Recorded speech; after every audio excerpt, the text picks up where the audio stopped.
طبعا بيشرفنا النهارده باشمهندس نبيل شاهين. مهندس نبيل يعني خبره كبيره، هيز فيري لارج اكسبيرينس في الكونديشننج، وهي از HRI مانجنج دايركتور، وي ار اونر تو هاف هيم. يعني احنا طبعا شرفنا بوجوده هنا. عنوان المحاضره اللي هيديها لنا impact of COP28 on the HVAC on building industry. شكرا مش نبيل، اتفضل. السلام عليكم.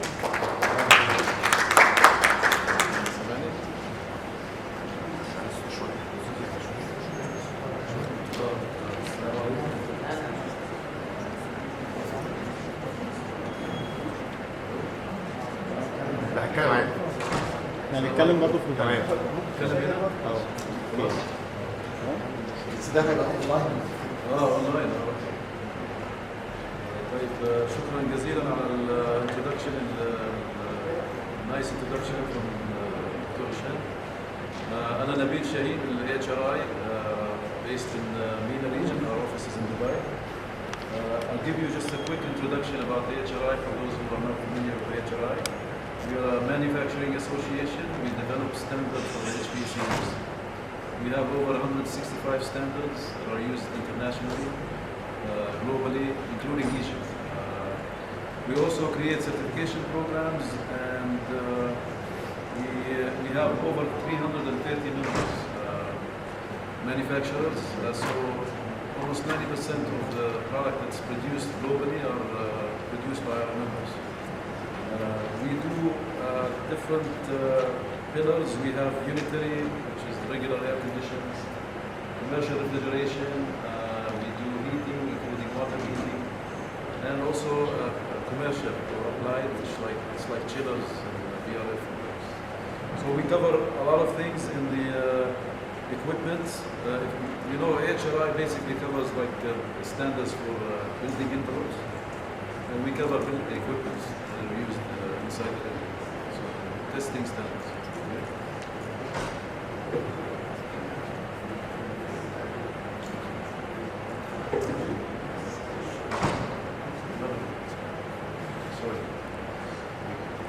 So we're going to talk about environment and COP28 and how it affects our industry or HVAC. As you all know, there are a lot of challenges in not just Egypt but globally. You see all these buzzwords that everybody hears, like decarbonization. We have to work on reducing carbon emission. Climate change, the temperature is increasing. We have to improve energy efficiency. There are issues with supply chain, with currency, with the circular economy and workflow. Indoor air quality was an issue, still is an issue.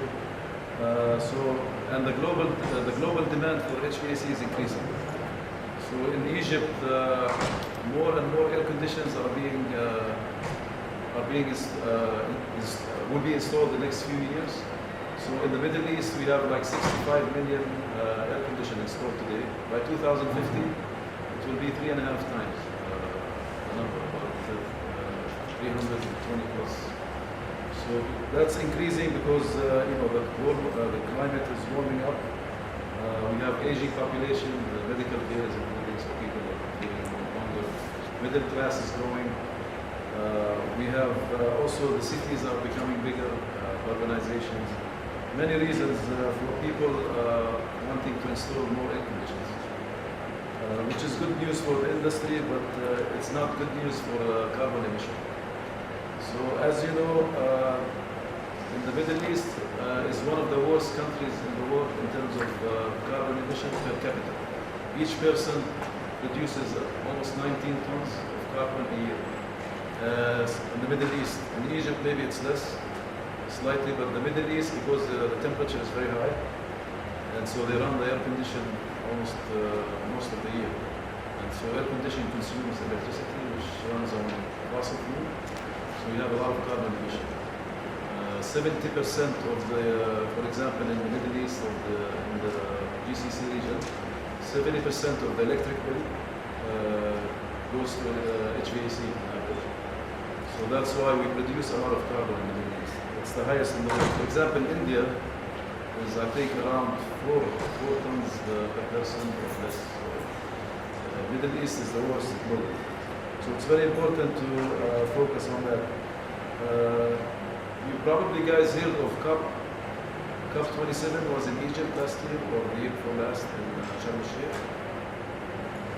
So this is where the United Nations, it's the conference of the people where all the countries meet to decide how to change, come up with new regulations, international protocols and treaties to reduce carbon emission and control global warming. So the last year's COP was in 28, and there were some decisions that were made that affects the HVAC industry that I will go through. The first thing that happened in the introduction of the COP 28 was creating the loss and damage fund, which is, I think, could be good for Egypt. This is like a box of money that was created to help the poor countries adapt for decarbonization, because we live in one globe.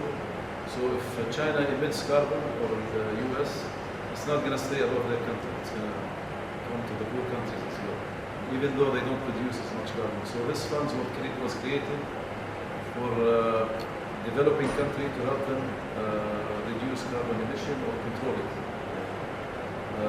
The UAE pitched like 100 million, EU I think 200 plus million, and Germany and other countries pitched. So this will be a continuous fund for countries like Egypt to use and help decarbonization. The second thing that is really directly related to the HVAC industry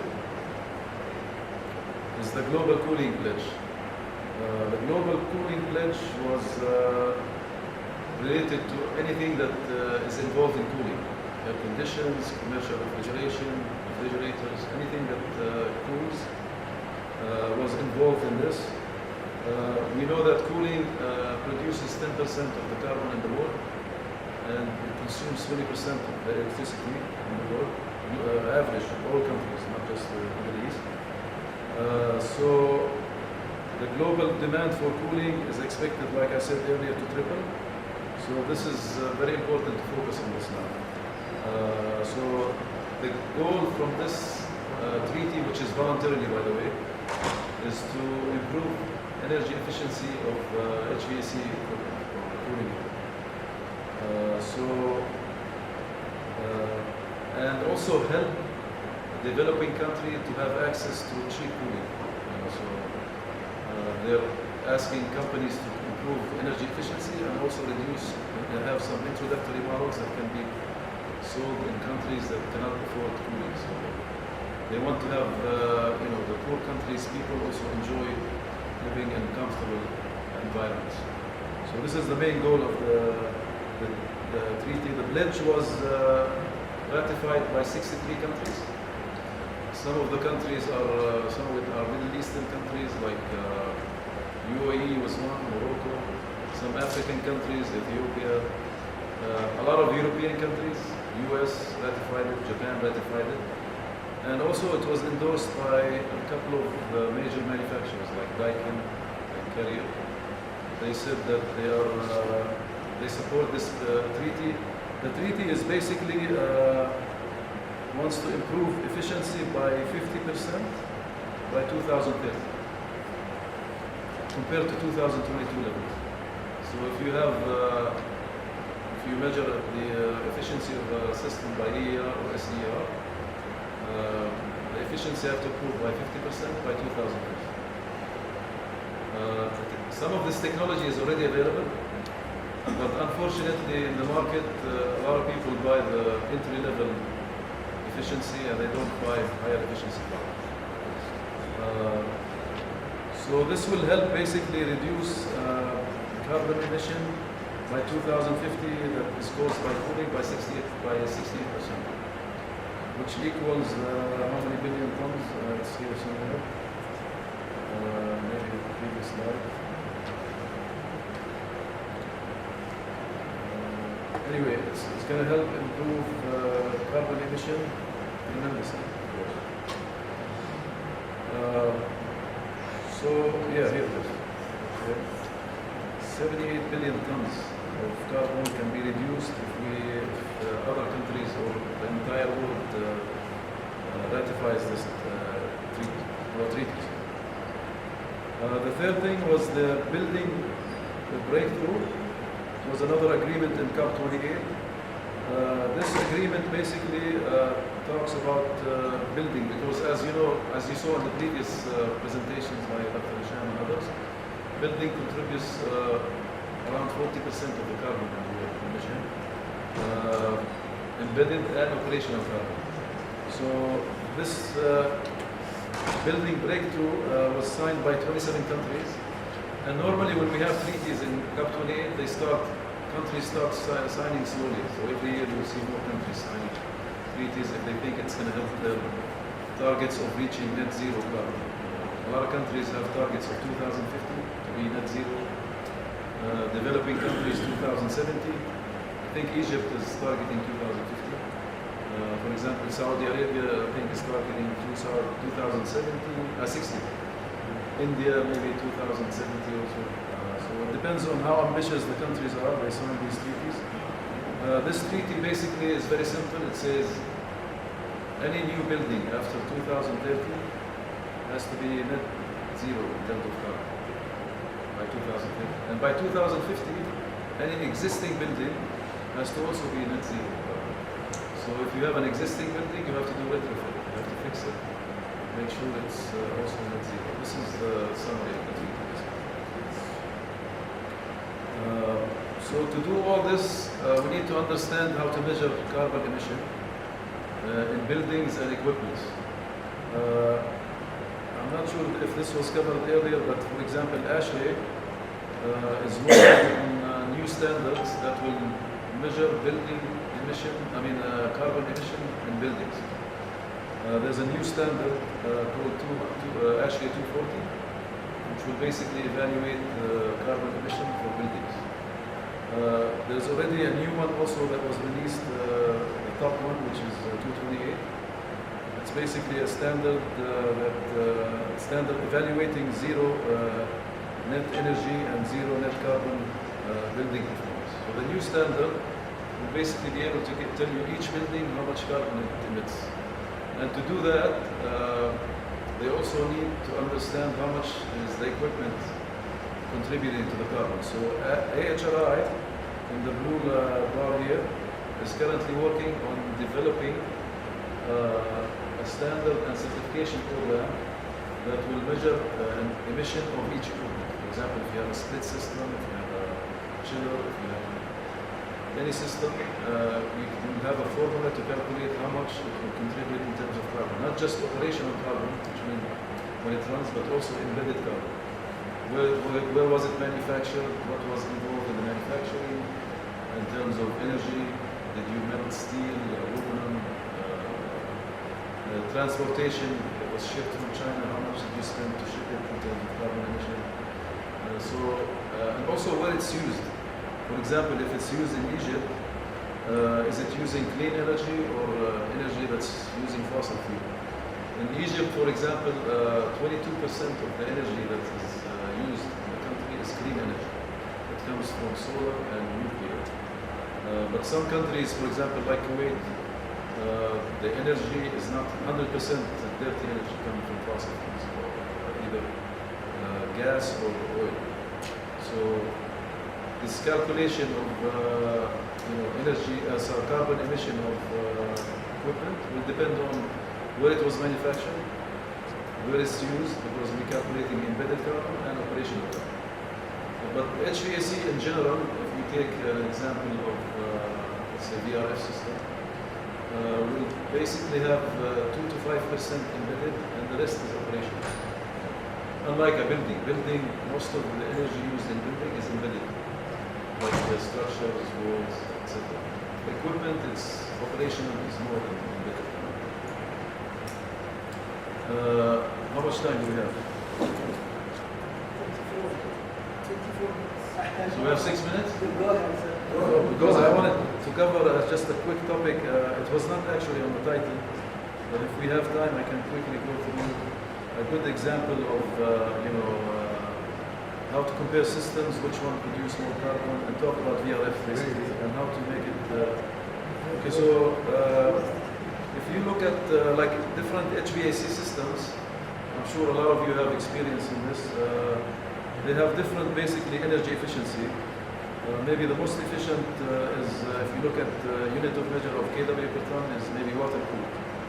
And that's why there's a trend now in the region to use more district cooling products because it consumes less kW per ton, theoretically or practically. Some people may argue, but this is on average, this is by no means exact figures, this is just rough average of systems. For example, a package system is average 1.8, VRF is around 1, air-cooled chillers 1.6, etc. And each one has advantages and disadvantages. I'm not going to go through all the details, but I'll take, for example, the VRF systems. VRF systems, basically, it's kind of relatively new to the market, but there are currently around 28 brands. And a lot of consultants, when they look at selecting in the VRF system, they get confused. What should I select? And there are so many variables that they look at. Of course, there are a lot of benefits for VRF. It's energy efficient. It can use zoning, or it can also be have long piping. So it has a lot of flexibility and scalability. You can introduce it by phases. It's a good system, but choosing the right VRF is the question here. Because you have usually a selection software that you have to rely on. You have to look at combination ratio, diversity ratio. Is it 100%? Is it? So there's a lot of variables, including what combinations do I use indoor? Are they tested? Should I trust the catalog data that the manufacturer is giving? Am I taking into consideration the piping length, because this can affect the capacity and efficiency? So with AHRI we have a standard. It's AHRI 1230. It's the only VRF standard right now that's available to test VRF globally, to test for capacity and efficiency, performance standard. Some people may use ISO 15042, but this is not really a VRF standard. It's a multi-split system. It does not take into consideration a lot of the intricacies and details that you need to do when you test the VRF. This was just adopted, by the way, by EOS. HRI 140 is now the adopted standard by EOS in Egypt, and they're going to soon establish also minimum EAR and CF levels in the future.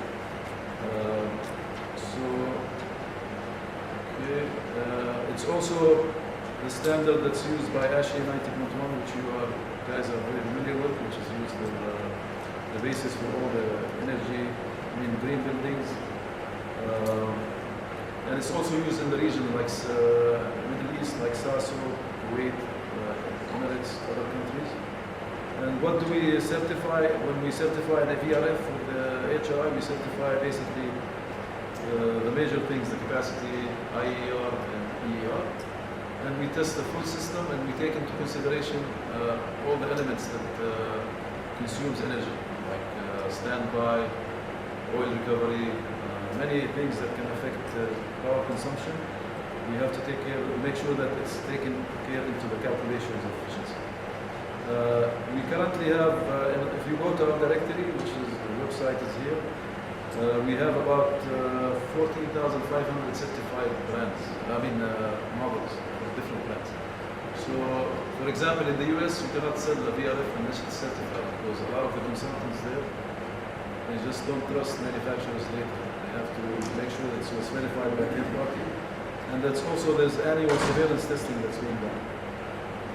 So we're doing the same thing now in the region. We just finished calculating IER for T3. And for Egypt also, we're looking at maybe doing a special calculation for 43 degrees. Because we have to look at the bin hours for Egypt and the different climate zones. Yeah. So Right now, we don't have any certified VRFs in the region for T3, but some already members are working on certifying the units. By going through, of course, our test labs, which is very stringent. HRI is known for precision testing. We have very tight tolerances, so when we measure, usually when we test units in our labs, it has to be approved by ISO 17025 and by our standards. We take special care of things that affect HVAC testing, not just general ISO requirements or documentation. So we have actually test labs around the world. We're working with, in Egypt, we're working with AUS to do a test laboratory, but it's not going to test VRF yet, maybe in the future. But we have a lab now that's going to be available in the region in Saudi Arabia. We also have labs in, of course, Europe, China, and US and other countries. So a lot of times when you talk to some brands, they tell you this is tested per HRI perfect. But tested per is not the same as certified. Because where was it tested? In your own lab? Was your lab calibrated? Is your lab accredited by HRI? Is the result accurate? We've seen variations sometimes in lab that can go from 5, 10, 20, 30%. So it's important when you test, when you look at the product, that it should be HR certified, not tested as per HRI. And really the certification cost is very small. Some consultants or buyers think if I buy a certified VRF, it's going to cost me more now. For big companies, it's negligible. I mean, we are not for-profit organization. We charge very minimum amount for certification fees. So you don't really see it, or it doesn't increase the product cost. So, for example, chillers has been in the market for much longer than VRF. And chiller is a complicated equipment, almost as complicated as VRF. So 95% of the chillers that are sold in the market today or globally are HR certified. But because this is a relatively new industry, it's not yet being certified, but we're working on it, and it's going to be more certified. We can see more certified models, same as chillers. So if you're a consultant or an end user or a buyer, you don't want to take a risk of buying a VRF that's not verified by third party or certified, because the performance may be different. You may have issues with the efficiency, with the reliability. Utility bills may be much larger than what you thought. So a lot of risk, you take a lot of risks basically if you don't have verified risk. So this is just an advice. If you are looking to buy any VRF system soon, make sure you ask for certification. This is the end of my presentation. Thank you very much. And if you have any questions, take it.